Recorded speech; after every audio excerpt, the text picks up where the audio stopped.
Hello and welcome to Job Attraction TV. I'm your host, Harry Williams, and I'm here to help you get the job that you want. Now, one of the reasons why I'm creating this show is because I've spent the past few years teaching at a local university, and it never ceases to amaze me how students will spend tens of thousands of dollars going through college. They'll spend anywhere from 4 to 8+ years in college, getting this college education, studying everything from math to science to history to English to literature to business to whatever their field of study is. They'll study all this stuff, take all these classes, and then they'll get their senior year, spend all this money, and they've never actually learned how to go and get a job. They come out with all these student loans, they learned how to do the job, but they don't know how to actually go out and get a job. And I can totally relate to this. A few years ago, I was in that exact position. I had gotten to my senior year, was at my commencement ceremony with about 1,000 other students in the auditorium, listening to the commencement speech given by Bill Cosby. We were really lucky we got Bill Cosby as our commencement speaker. And it was a great speech, but I remember one part of the speech really caught my attention, caused me to sort of sit up in my chair and take notice. And I found a clip of one of his speeches that he gave, and it was the same speech that he gave at my graduation ceremony. And I wanted to play this part for you because it really was the part that caused me to sit up and think about my life. So here it is. You're not spoiled. You just have not had clarity. Clarity to move you. There's entropy about. You're used to begging. You're used to saying, well, I'm sorry, and that erases every stupid move you ever made. Well, it's not going to work anymore. People are calling in the chips. The inertia is called upon. You need to be stimulated, each and every one of you. I don't care what your major is, get a job. Now, when Cosby said, get a job, I looked around at the other 1,000 students in the auditorium, and we were all thinking the same thing. I wish my dad hadn't heard that. I don't know about your dad, but my dad, my whole senior year, had been bugging me, just bugging the heck out of me, saying, get a job. Do you have a job? You're thinking about getting a job. What do you have planned for the future? Just driving me nuts. And I know he's well-meaning. I realize it now that he needed to do that as my dad. But at the time, it was just annoying because I had all the, you know what senior year is like. You had all these projects to do.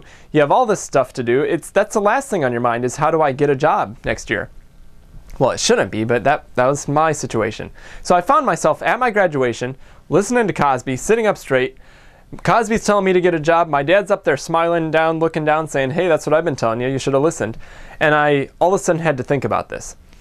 Now again, I don't know about you, but I'm really good at just putting off thinking about things. I'll just make myself really busy, I'll get caught up in things, and I just don't think about things. Well, I was forced to think about it at that time. Cosby's saying get a job, and so I start thinking, don't have a job, I'm still living with my parents, I have student loans to pay off, I'm now graduated and have to think about this. What am I going to do?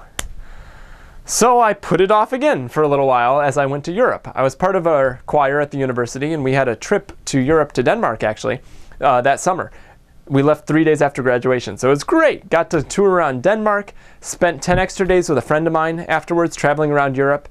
So 20 days straight in Europe, got to just get my mind off this job hunt thing, got to enjoy myself until I got back and had to face reality. So I get back, and I did have a temporary job lined up, thank goodness. It was for the summer, and it was off of an internship that I had been doing for the past year at one of the companies in the area. Thank goodness. Internships, by the way, if you can get an internship, get it. They're great. They give you an into the company. It was awesome. So I had this temporary job, but I started thinking, okay, I need to get serious about making some money, about getting a job now that I've spent the past few years in college. So I didn't even know where to start. I'm like, okay, well, I sort of have a resume. What do I do from here? So I humbled myself and I went to my dad because my dad is a small business owner and he sees resumes a lot. He interviews candidates, and I figured, okay, you know, at least he'll be able to give me some advice on my resume, if anything, and maybe he'll have some ideas about how to get a job.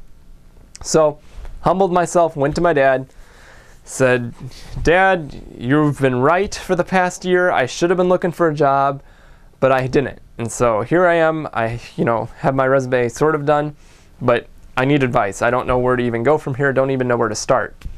And my dad, to give him credit, he just smiled. Smiled at me, got up from his desk, walked over to his bookshelf, pulled out a book, and handed me this book, How to Write a Good Advertisement by Victor Schwab. I take the book and I'm like, yeah, thanks, Dad. How is a book on how to write a good advertisement going to help me get a job?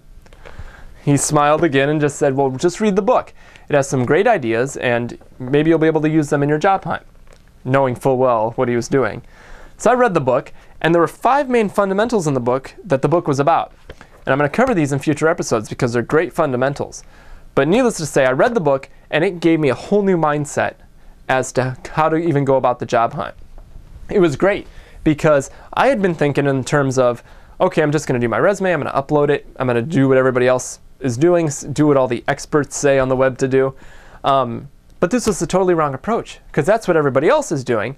And what's going to make me special? What's going to get me replies and get me a job? None of that stuff. And so this really got me in the mindset of I need to market myself. It's almost like I'm a product or a service and I need to market myself to the companies. It got me thinking along those terms. And as I began to think that way, I was like, wow, how come nobody ever taught me this? How come in all my years of college or beyond, nobody ever told me this? It took my dad giving me this old book written in the 1960s to teach me this. So after that, I was just skyborn because I started studying all the marketing stuff that I could because this stuff was amazing. I thought, man, this is really awesome. This is going to help me get a job. And 3 months later, it did. 3 months later, when my temporary job was winding down, I applied to a local company. Using all these techniques that I had sort of been picking up and sort of put into a system, I used this system to apply to this company, and they created a job for me. The system really worked, and I was amazed. It's like, man, they didn't have anything open, and they actually created a job for me. This is awesome. And so they created the job for me, brought me on a trial basis to try me out for a few months, see if I liked them, see if they liked me. Worked great because I was working my butt off because I really wanted to work for this company. So they loved me, I loved them, I worked there full-time ever since. Last year I went part-time with the company because I wanted to study more of this marketing materials and start teaching some more. But still worked for the company, it's been a great experience. But ever since then, ever since I saw this stuff actually work, I've just devoted my time to studying marketing because I was amazed at how well it works. And especially relating to the job hunt. So I've been absorbing this material, picked up books, tapes, seminars, CDs, anything I could get my hands on, studying all the old marketing masters, went to all these seminars with the marketing gurus of today. I've just been studying this stuff like crazy, and it's been great because it really worked out in that case, and it's helped a lot of job hunters that I've been able to help in the past couple years too. Like I said, I've taught at the local university for the past few years, and I always get the same questions. I teach a junior level class, and it seems like when the students hit their junior or their senior year in college, they always have the same questions. And it's always related to the job hunt because they're starting to be forced to think about what happens afterwards. And it's always, all the questions you probably know. They're questions like, what do I send to a company? How do I even research a company? What should I do if a company doesn't contact me? What are the best things to send to the company, and then how to follow up? So all these questions that I just keep getting over and over from students because they all have the same questions. And so that's one of the reasons why I decided to start this video blog, is because I wanted to sort of just expand the scope here. I've already been helping students at the university, and I've seen how this stuff actually works to help them. So I wanted to put it online and see how many other students I could help. One of the reasons why I created this. So I hope you'll join me every week. I'm going to be posting a new episode every week to my video blog. If you haven't visited it, if you're seeing this video somewhere else, just go to jobattraction.tv. And I want this to be a two-way conversation. So if you get to the site, please post comments. Let me know what you think about the episodes in the future. Let me know what you think about the content, what you would like to see covered in future episodes. I'm always willing to listen. I'm willing to cover almost anything. So be sure to leave me some comments. Let me know what your feedback is, especially since we're in the Web 2.0 and the Facebook age. Everybody's used to commenting. So make this a two-way dialogue. Also, when you visit the site, sign up for my newsletter. I'm going to be sending out newsletter, like a weekly newsletter also, where I'll be commenting on current events, sending extra strategies for job hunting, sort of keeping you current with the job hunt situation, sort of keeping you in the loop as to what's going on. So be sure to do those two things. Sign up and leave me some comments. And I thank you very much for visiting Job Attraction. I'll see you next week on Job Attraction TV.